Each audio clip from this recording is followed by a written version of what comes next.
अब नहीं आऊंगा दोस्त, अब नहीं आऊंगा, बता देना।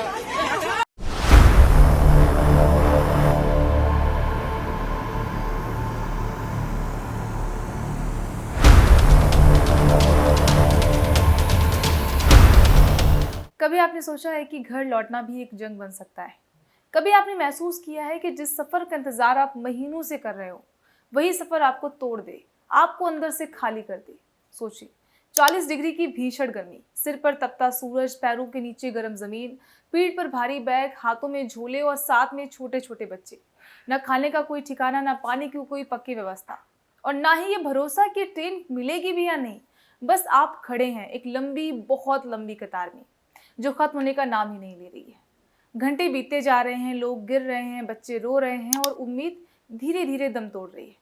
ये कोई कहानी नहीं है, ये हकीकत है, और ये हकीकत सामने आई है सूरत के उधना रेलवे स्टेशन पर, जहाँ एक दिन भीड़ नहीं बल्कि बेबसी का सैलाब उमड़ पड़ा। नमस्कार, मेरा नाम है सुप्रिया सिंह और आप देख रहे हैं न्यूज़ ट्रैक। रविवार का दिन था, आम दिनों जैसा नहीं। सुबह से स्टेशन पर लोगों का आना शुरू हो गया और देखते ही देखते हजारों की भीड़ जमा हो गई। हर चेहरे पर एक ही सवाल, क्या आज घर पहुंच पाएंगे? कोई बिहार जाना चाहता था, कोई उत्तर प्रदेश, कोई अपने बीमार माता पिता से मिलने, तो कोई बस इस उम्मीद में कि शायद गांव में हालात बेहतर होंगे। लेकिन जैसे जैसे भीड़ बढ़ती गई, वैसे वैसे हालात बिगड़ते चले गए।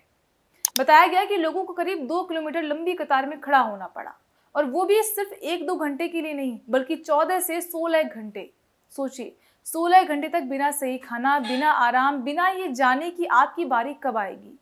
ये सिर्फ इंतजार नहीं था, ये एक परीक्षा थी जिसमें हर कोई टूट रहा था। इस अफरा तफरी के बीच एक शख्स अपने दोनों हाथों में सामान उठाए भीड़ को चीरते हुए आगे बढ़ रहा था। उसकी चाल तेज थी, चेहरे पर थकान और आंखों में गुस्सा नहीं, बस दर्द। जैसे ही उसने कैमरा देखा, वो रुका नहीं, बस चलते चलते कह गया कि अब वापस कभी नहीं आऊंगा। बस एक लाइन, लेकिन उस लाइन में सालों का दर्द था, टूटे हुए भरोसे थे और एक सिस्टम से हार मान लेने की मजबूरी थी। अब नहीं आऊंगा दोस्त, अब नहीं आऊंगा, बता देना।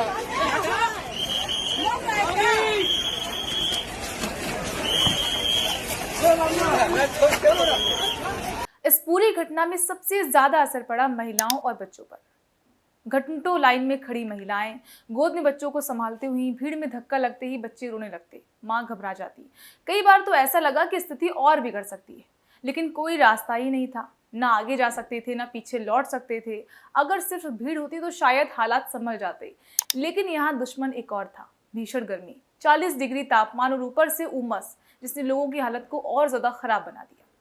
रिपोर्ट्स के मुताबिक लाइन में खड़े 2 यात्री बेहोश हो गए, कई लोग चक्कर खाकर बैठ गए, लेकिन बैठने की भी जगह नहीं थी। अब सबसे बड़ा सवाल ये है कि इतनी भीड़ आई क्यों?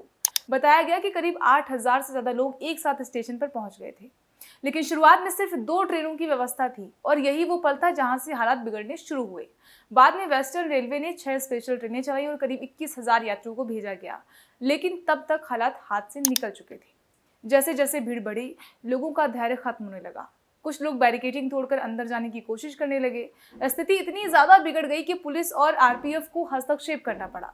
कुछ रिपोर्ट्स में लाठीचार्ज की बात सामने आई, हालांकि अधिकारियों ने इससे इनकार कर दिया, लेकिन वीडियो में जो दिखा वो साफ बता रहा था कि स्थिति कितनी ज्यादा तनावपूर्ण थी।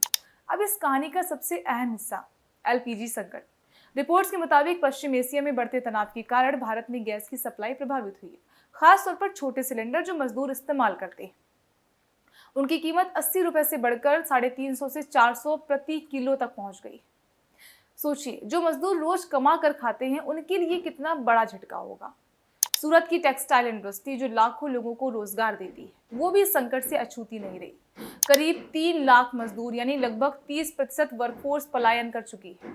उत्पादन भी घट रहा है, यानी ये सिर्फ एक स्टेशन की कहानी नहीं है, बल्कि एक बड़े आर्थिक बदलाव का संकेत है। जब काम नहीं रहेगा तो इंसान क्या करेगा? वो अपने घर लौटेगा, जहाँ कम से कम अपने लोग तो होंगे।